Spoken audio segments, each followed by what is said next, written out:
नमस्कार, स्वागत आहे तुमचं मोहक रेसिपीज आपल्या मराठी यूट्यूब चॅनेलमध्ये। आज आपण दिवाळीच्या फराळामधील सर्वांनाच आवडणारी खुसखुशीत चकली करणार आहोत। ही चकली करण्यासाठी आपल्याला कुठलीही पूर्वतयारी करावी लागत नाही। अवघ्या 2 साहित्यामध्ये एकदम मस्त अशी चकली तयार होते व विशेष म्हणजे ही चकली अजिबातही तेलकट होत नाही, तसेच ती तेलामध्ये अजिबातही विरघळत नाही व करायलाही खूप जास्त वेळ लागत नाही। चला तर मग रेसिपीला सुरुवात करूया।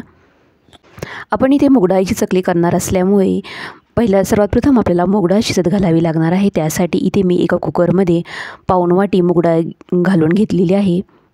कुठल्याही एखाद्या भांड्याने आपल्याला ही मूग डाळ मोजून घ्यायची आहे। तर इथे मी पाऊण वाटी मूग डाळ घेतलेली आहे। ही मूग डाळ 2 पाण्याने स्वच्छ धुवून घेतल्यानंतर त्यामधील पाणी पूर्णपणे काढून घेतल्यानंतर ज्या वाटीने आपण पाऊण वाटी मूग डाळ घेतलेली होती त्याच वाटीने इथे 1.5 वाट्या पाणी घालून घेत आहे। मूग डाळ शिजवताना एवढंच आपल्याला पाणी घालायचं आहे, खूप जास्त पाणी घालायचं नाही, नंतर लागलं तर आपण एक्स्ट्राचं पाणी वापरणार आहोत। आता यामध्ये चवीनुसार मीठ घालून घेऊया। आता कुकरला झाकण लावून 5 ते 6 शिट्ट्या मध्यम आचेवरती 5 ते 6 शिट्ट्या करून घेऊया। इथे तुम्हाला मूग डाळ शिजवण्यासाठी कमी जास्त वेळ लागू शकतो, परंतु मूग डाळ अगदी चांगली शिजवून घ्यायची आहे। इथे मी या कुकरच्या 5 ते 6 शिट्ट्या करून घेतलेल्या आहेत व मूग डाळ ही एकदम चांगली शिजलेली आहे। ही शिजवून घेतलेली मूग डाळ अजिबातही वरणासाठी किंवा इतर कुठल्या कारणासाठी वापरायची नाही। ही सर्वच्या सर्व मूग डाळ आपण चकलीमध्ये घालणार आहोत। चकलीसाठी लागणारं पीठ मळून घेण्यासाठी इथे ही मूग डाळ या ताटामध्ये काढून घेऊया। इथे आपल्याला ही मूग डाळ पूर्णपणे थंड करून घ्यायची आहे। तर मूग डाळ चांगली थंड झाल्यानंतर हाताने चांगली स्मॅश करून घ्यायची आहे। यामध्ये आपल्याला डाळीचे अजिबातही कण ठेवायचे नाहीत। अशा प्रकारे हाताने चांगली स्मॅश करून घ्यायची आहे। मिक्सरला लावायची अजिबातही गरज नाही।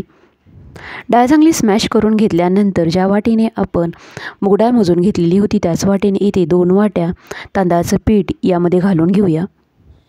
तांदळाचं पीठ करण्यासाठी मी रेशनचे तांदूळ 2 पाण्याने स्वच्छ धुवून एका रात्रीसाठी पूर्णपणे सुकवून घेतलेले होते। त्यानंतर आटा चक्कीमधून बारीक दळून आणलेले आहेत। इथे तुम्ही विकतचं तांदळाचं पीठ वापरलं तरीही चालू शकेल। चकली खुसखुशीत होण्यासाठी यामध्ये वितळून घेतलेलं 1 चमचा तूप घालून घेऊया। तर यामध्ये चकलीसाठी लागणारे मसाले घालून घेऊया। तर इथे मी या प्लेटमध्ये 2 चमचे पांढरे तीळ, अर्धा चमचा ओवा, 1 चमचा लाल तिखट, अर्धा चमचा जिरेपूड, अर्धा चमचा धनेपूड, अर्धा चमचा आमचूर पावडर, पाव चमचा हळद व पाव चमचा हिंग घालून घेतलेला आहे। हे सर्व पदार्थ यामध्ये घालून घेऊया। हे मसाले तुम्ही तुमच्या आवडीनुसार कमी जास्त वापरू शकता, तसेच तिखटाचं प्रमाणही तुम्ही तुमच्या आवडीनुसार ठेवू शकता। यामध्ये हळद आपल्याला एकदम थोडीच वापरायची आहे।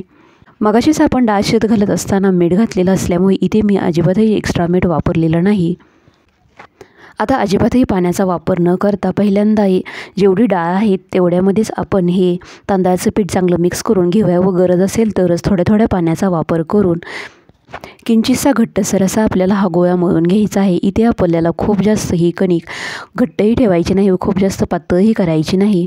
तर इतपत घट्टसर अशी ही कणिक मी मळून घेतलेली आहे।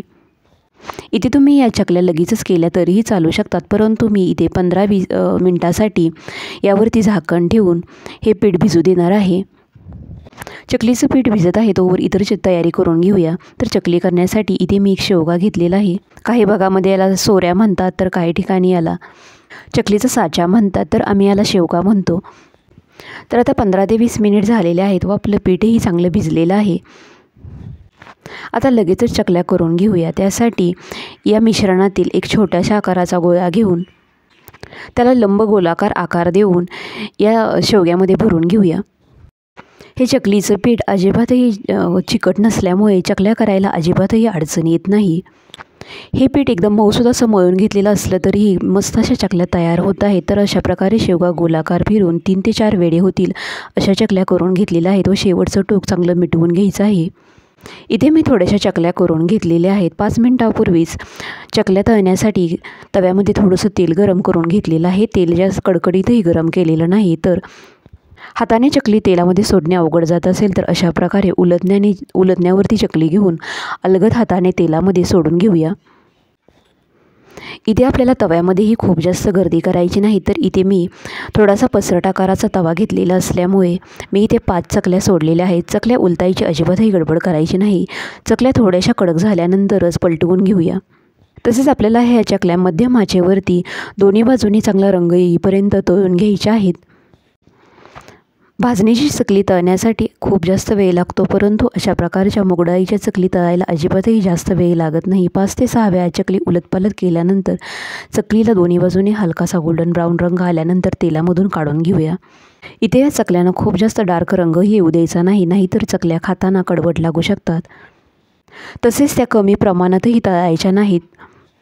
तर अशा प्रकारे राहिलेल्या सर्व चकल्या मी तळून घेतलेल्या आहेत. तर इथे आपल्या अवघ्या 2 वाट्या तांदळाच्या पिठापासून व पाऊण वाटी मुगडाळीपासून मस्त अशा चकल्या तयार झालेल्या आहेत. व विशेष म्हणजे ह्या चकल्या अजिबातही तेलकट झालेल्या नाहीत. तसेच यामध्ये आपण मुगडाळीचा वापर केलेला असल्यामुळे चवीलाही चकल्या एकदम अप्रतिम झालेल्या आहेत.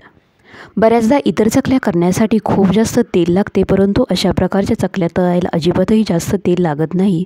तसेच यामध्ये आपण अत्यंत पौष्टिक असे दोन्ही पदार्थ वापरलेले असल्यामुळे चकल्या अगदी पौष्टिक अशा झालेल्या आहेत.